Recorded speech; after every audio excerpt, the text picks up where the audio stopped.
अब एक चीज बताओ, फ्लिप करना है मतलब ये रिंग है आपका इस तरीके से, ये रिंग है इस तरीके से, और इस रिंग को फ्लिप करके बनना है ऐसे, बनना है ऐसे। The current I that is double the minimum current. अब इसमें करंट आई के बराबर आप फ्लो करवाओ। ये कैसे घूम रहा है? ऐसे घूम रहा है ना, ऐसे, मतलब इसमें ये आई थिंक ऐसे घूम रहा है ऐसे। अच्छा एक बात बताओ, इस पॉइंट का मुझे एक्सेलरेशन लिखना, अगर इस पॉइंट का एक्सेलरेशन लिखना है तो सेंटर ऑफ मास के फ्रेम में, भाई ये जो डिस्क है वो घूम रहा है ऐसे ना, ऐसे घूम रहा है ना, सेंटर ऑफ मास के फ्रेम में ये सर्कुलर मोशन में होगा, तो सर्कुलर मोशन का एक्सेलरेशन क्या होता है? इस क्वेश्चन को देखो, कह रहा है कि uniform rigid ring of radius R and unknown mass M, unknown mass, radius इसका आर है, मास एम लिख लो जो कि अननोन है, on the non conducting frictionless horizontal tabletop where exists a uniform horizontal magnetic field of B, okay, as shown in the figure. A current I that is double the minimum current, I that is double the minimum current required to flip over the ring is made to circulate in the coil. Find the force of normal reaction from the tabletop on the ring immediately after the current is switched on. जब इसमें आप current I switch on करते हैं, current I switch on करते हैं, तो कह रहा है कि बताइए जब इस टेबल टॉप पे ये रोटेट करेगा, चाहे ऐसे घूमे चाहे ऐसे घूमे, जैसे भी घूमे, तो इस टेबल टॉप से नॉर्मल रिएक्शन कितना आएगा? नॉर्मल रिएक्शन कितना आएगा? अच्छा डोंट नो इरडो, वरुण बैच फॉलो करें ना, वरुण बैच जो है ना वो भी उसी के लिए एकदम सफिशियंट जा रहा है। वरुण बैच में अगर तुम 60% लेवल जहां पे मैं लिखा हो ना, वहां तक अगर तुम कर पाते हो तो फिजिक्स के अकॉर्डिंग, मैं कई बार तुम्हें बता चुका हूं कि तुम्हें 1000 से लेके 1500 के आसपास तक रैंक हम लोग एक्सपेक्ट करेंगे। अगर तुम इसको लेवल को बढ़ाते हो 70 और 75 तक लेके जाते हो, वरुण वाला बैच लेक्चर की बात कर रहा हूं, तो हम अंडर 1000 रैंक, 1000 क्या मतलब 500 के आसपास रैंक एक्सपेक्ट करेंगे। अगर तुम 80 के आसपास टच करते हो तो मान के चलो हम अंडर 100 एक्सपेक्ट करते हैं, ये फैक्ट है। और सही बोलना आदत है तो एकदम तुम्हें सही बता रहा हूं। इस क्वेश्चन पे आते हैं। अब कह रहा है कि अब सबको मिला के क्वेश्चन को अब समझना बाकी है कि कैसे डील किया जाए इसको। देखो करंट फ्लो कर रहा है, मैग्नेटिक फील्ड यूनिफॉर्म है, तो सबसे पहला केस की बात करते हैं। उसको जो आई है वो minimum current required to flip over the ring, तो मिनिमम कितना, मान लो मिनिमम करंट आई नॉट चाहिए इसको फ्लिप करने का। फ्लिप करने का मतलब ये है कि अगर ये मेरा मोबाइल मान लो रिंग है, ये मेरा मोबाइल अगर रिंग है, ऐसी रिंग है, तो हॉरिजॉन्टल है, तो फ्लिप का मतलब ये है ये ऐसे हो गया, दिस इज फ्लिप, ये फ्लिप ऐसा कर रहा। तो अगर ऐसे फ्लिप करना है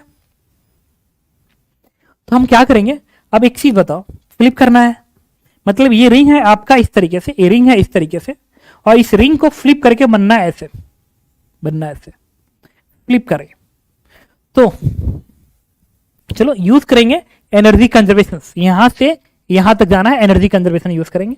तो इसका mg यहां पे दिखेगा, इसको हॉरिजॉन्टल लाइन लिख लिया, reference line, kinetic energy plus potential energy. Initial kinetic energy 0 थी क्योंकि रेस्ट से ही तो इंक्रीज, रेस्ट से उठेगा स्पीड बढ़ के मैक्सिमम, फिर घट के 0 पढ़ा था ना, फ्लिप कर रहा है, 0 से गया फिर 0 पे गया, तो kinetic energy 0, potential energy, potential energy में mgh वाली पोटेंशियल एनर्जी 0 बनेगी क्योंकि रेफरेंस लाइन पे।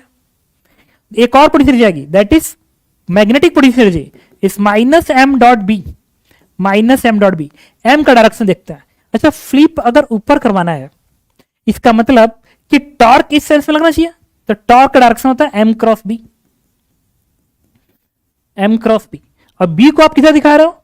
बी है हॉरिजॉन्टल, देखो बी है हॉरिजॉन्टल, ध्यान रखना बी है हॉरिजॉन्टल।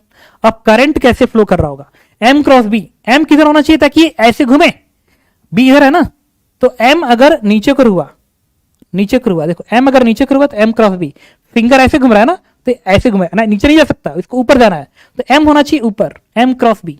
देखो इसका मतलब कि इसमें मैग्नेटिक मोमेंट ऊपर को होना चाहिए, मैग्नेटिक मोमेंट ऊपर को होना चाहिए। मैग्नेटिक मोमेंट ऊपर कब आएगा? जब ये बाहर वाले में करंट ऐसे फ्लो करेगा, ऐसे फ्लो कर रहा ना, ऐसे ऐसे, इसमें करंट ऊपर और इसमें करंट अंदर, ये वाला अंदर है, ये वाला अंदर है, तो करंट ऐसे फ्लो कर रहा है ऐसे, तो दाहिने हाथ के फिंगर को फंसाओ, सॉरी तब तो उल्टा आ जाएगा ना, ये ऐसे फ्लो करना चाहिए, तब एम ऊपर आएगा। देखो तो सही है, ये ऐसे घूम रहा है ना, इसी बाहर है ये वाला, ये ऐसे घूम रहा है ऐसे, तो एम ऊपर।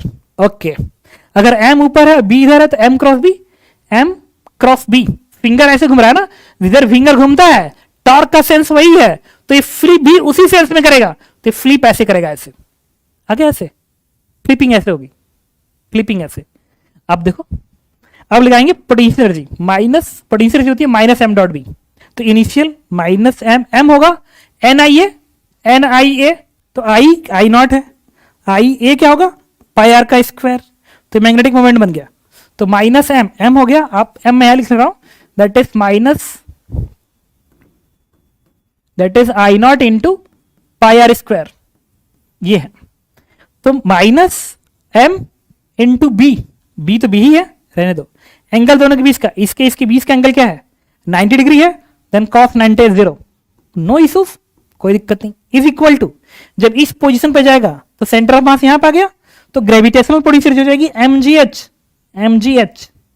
अब आगे ये पोटेंशियल जी माइनस एम, अगेन यही है I naught pi R square into B and cos, angle between magnetic moment and field. तो मुझे बताओ, अगर मैग्नेटिक मोमेंट एम ऐसे है और मेरा फ्लिप हाथ ऐसे कर दिया, तो मैग्नेटिक मोमेंट ऐसे हो गया ना, ऐसे मैग्नेटिक मोमेंट ऐसे हो गया, ऐसे था मैग्नेटिक मोमेंट ऊपर को, मेरा हाथ ऐसे कर रहा है ऐसे, तो मैग्नेटिक मोमेंट मेरे तरफ हो गया। तो मैग्नेटिक मोमेंट ऐसे है और बी भी इधर ही है, बी भी इधर ही है, मैग्नेटिक मोमेंट भी इधर ही है, तो हो जाएगा cos 0 डिग्री। अब यहां से देखो, ये पूरी वैल्यू 0, यहां से आ गया mgh is equal to I naught pi R square into B, equation number 1। Equation number 1 अब कह रहा है इस क्वेश्चन में, ये तो मिनिमम आई नॉट एक मिनिमम करंट है, ये आई नॉट मिनिमम करंट है कि ये रिंग फ्लिप करेगा। लेकिन अब क्वेश्चन में क्या कह रहा है कि इस रिंग के अंदर the current I that is double the minimum current. अब इसमें करंट आई के बराबर आप फ्लो करवाओ, ये कैसे घूम रहा है, ऐसे घूम रहा है ना, ऐसे, मतलब इसमें ये आई थिंक ऐसे घूम रहा है ऐसे, इसमें करंट आप आई फ्लो करवाओ, आई, और ये आई इस करंट का डबल होना चाहिए, डबल होना चाहिए। तो कह रहा है कि यहां का नॉर्मल रिएक्शन कितना होगा इमीडिएटली आफ्टर। फिर इस डायग्राम को दोबारा मैं बनाने जा रहा हूं, एक बार फिर रिपीट कर रहा हूं, ये उन बच्चों के लिए है 85 का मतलब, तो मान के चलो कि हम एक्सपेक्ट करते हैं AIR अंडर 50, अंडर 50 एक्सपेक्ट करते हैं,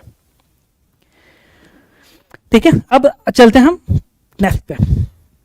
नेक्स्ट पे क्या है, ये डायग्राम ऐसे ही बनेगा, ये रिंग ऐसे ही बनेगा, और इस रिंग में जो करंट था देखो, ये इसमें इधर, इसमें बाहर है, ऐसे बाहर है, ये करंट ऐसे ही है।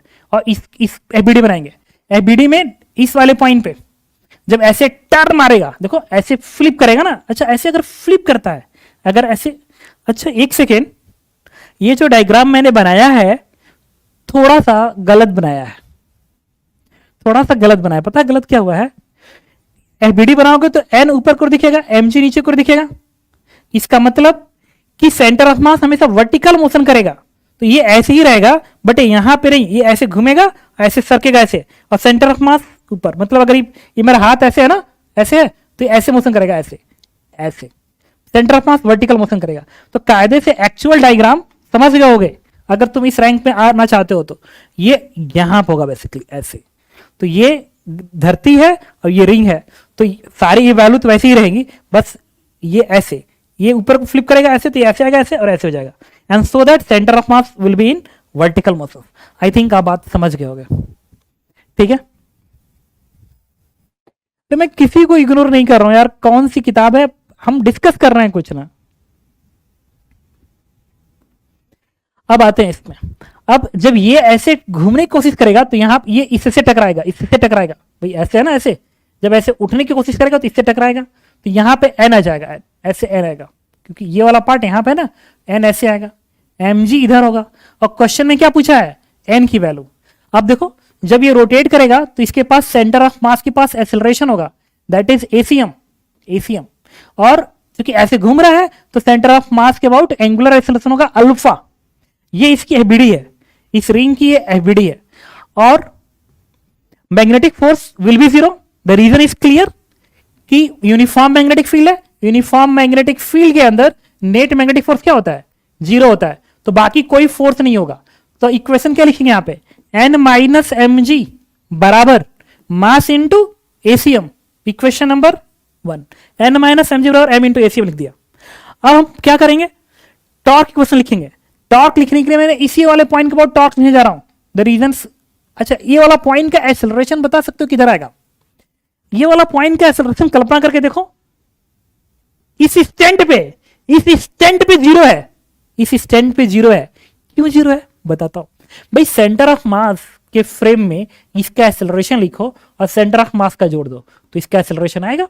तो सेंटर ऑफ मास पे खड़ा होके अगर मैं इस पॉइंट के मोशन को ऑब्जर्व करूं, इस पॉइंट का, तो सेंटर ऑफ मास के रिस्पेक्ट में ऐसे घूम रहा है, ऐसे, तो टेंजेंशियल एक्सेलरेशन आर अल्फा नीचे, आर अल्फा नीचे, और सेंटर का एक्सेलरेशन एसीएम इसमें ऐड कर देंगे, और रेडियल एक्सेलरेशन आएगा नहीं, आर ओमेगा स्क्वायर आएगा नहीं, क्योंकि immediately after omega is 0, immediate after omega is 0।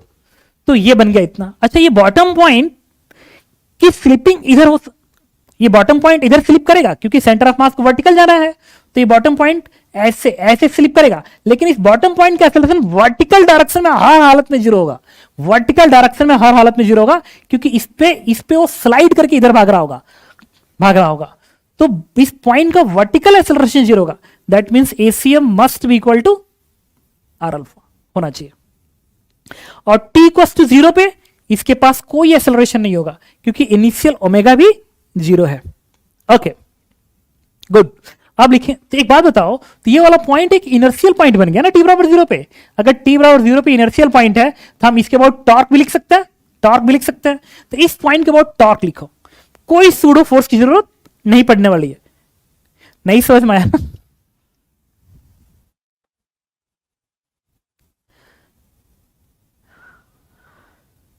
नहीं समझ में आया, इसलिए तो नहीं समझ में आया, कहता रहा हूं this is only because of this. अच्छा, एक बार मैं बता दूं, उसके बाद मैं तुम्हें बताता हूं दोबारा इसका। तो अल्फा के बाद वाला, अल्फा के बाद वाला। अच्छा, एक बात बताओ, इस पॉइंट का मुझे एक्सेलरेशन लिखना, अगर इस पॉइंट का एक्सेलरेशन लिखना है तो सेंटर ऑफ मास के फ्रेम में, भाई ये जो डिस्क है वो घूम रहा है ऐसे ना, ऐसे घूम रहा है ना, तो सेंटर ऑफ मास के फ्रेम में ये सर्कुलर मोशन में होगा, सेंटर के फ्रेम में सर्कुलर मोशन में होगा। तो सर्कुलर मोशन का एक्सेलरेशन क्या होता है, एक आर अल्फा एक आर ओमेगा स्क्वायर। तो सेंटर ऑफ मास के फ्रेम में आर अल्फा नीचे आएगा और आर ओमेगा स्क्वायर इधर, लेकिन ओमेगा इनिशियली 0 है तो इधर का एक्सेलरेशन होगा नहीं, लेकिन आर अल्फा इधर ये सेंटर के फ्रेम में होगा। अब मैं ग्राउंड फ्रेम में इसका एक्सेलरेशन चाहता हूं तो ये वाला एसीएम इसमें ऐड कर दोगे ना, तो ऐसे ऐड कर दो तो इसका रिजल्टेंट ग्राउंड फ्रेम में आएगा।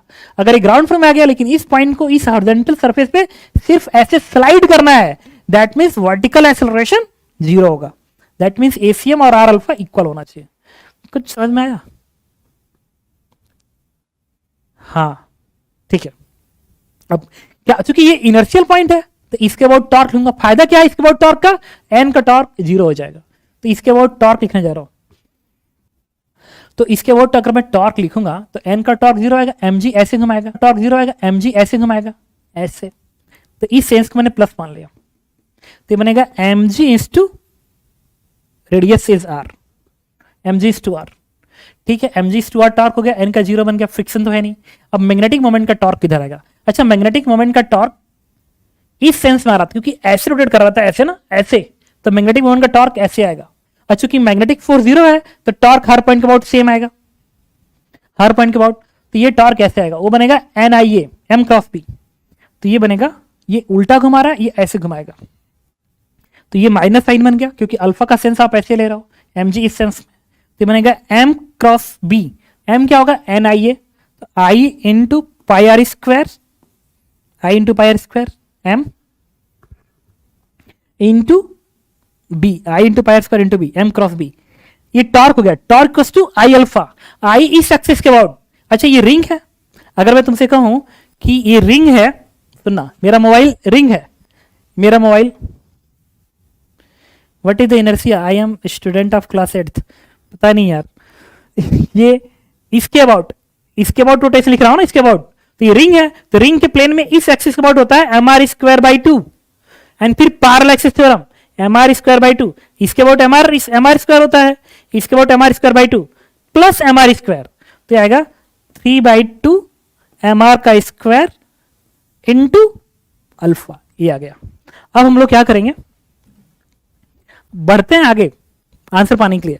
मुझे n चाहिए, n कब मिलेगा, जब एसीएम मिलेगा। अच्छा, आंसर मिलना शुरू हो गया। सुनना कैसे, ये आर स्क्वायर का टर्म इधर दिख रहा है, तो ये आर स्क्वायर का टर्म से ये कैंसिल आउट होगा और एक आर स्क्वायर यहां पे आएगा, तो ये हो जाएगा minus M G upon R, R को भी इधर भेज दो, तो ये बनेगा I pi R B is equal to 3/2 M into R alpha. अच्छा, R alpha is nothing but ACM, तो मैं यहां पे एसीएम लिख सकता हूं, एसीएम। अब मैंने क्या किया, इस इक्वेशन को इस इक्वेशन से डिवाइड कर दो, तो एसीएम से एसीएम कट जाएगा, तो ये बनेगा N minus M G divided by minus M G plus I pi R B, और ये इससे डिवाइड होगा तो 2/3 ऊपर जाएगा, 2/3। अब n चाहिए, तो n minus M G is equal to, इसको इधर भेजो तो बनेगा -2mg/3 प्लस ये बनेगा 2/3 आई पाई आर बी। लेकिन एक चीज क्वेश्चन में मेंशन है, वो ये मेंशन है, देखना पीछे के पेज पे, mgh बराबर I naught pi R square B. तो जहां पे mgh की जगह पे मैं ये लिख सकता हूं ना, तो mgh is equal to I naught pi R square into B. एक बार सुनते रहना, आई पाई, ओके। अब हम हमको आंसर मेरा एक्चुअल में आंसर mg के टर्म्स में चाहिए, नहीं m के टर्म नहीं चाहिए, आंसर इनके टर्म में चाहिए, आई पाई आर बी, क्योंकि यही क्वेश्चन के अंदर मेंशन है। देखो क्वेश्चन में क्या मेंशन है, आर मेंशन है, क्वेश्चन में क्या मेंशन है, आई मेंशन है, समझ सकते हो, तो बी मेंशन है।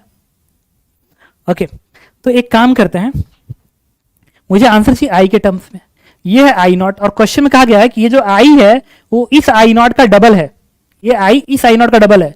दैट मीन्स आई नॉट की जगह पे मैं i/2 लिख सकता हूं, इस आई नॉट की जगह पे मैं i/2 लिख सकता हूं, i/2 लिख सकता हूं, यह है पाई।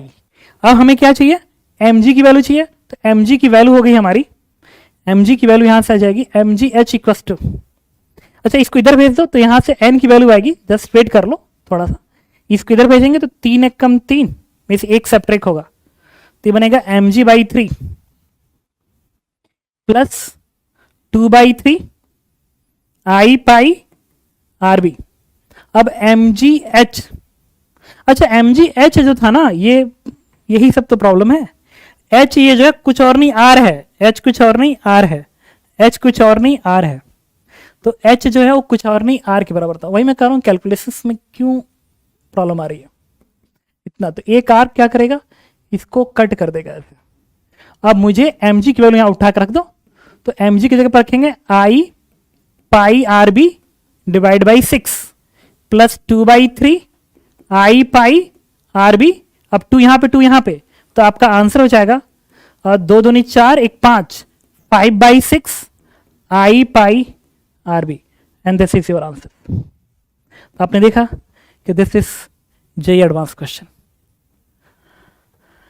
तो इस तरीके से मैंने इसको अटेम्प्ट किया, तो एक अच्छा क्वेश्चन था, ये क्वेश्चन तो पूरे बेसिक के ऊपर था।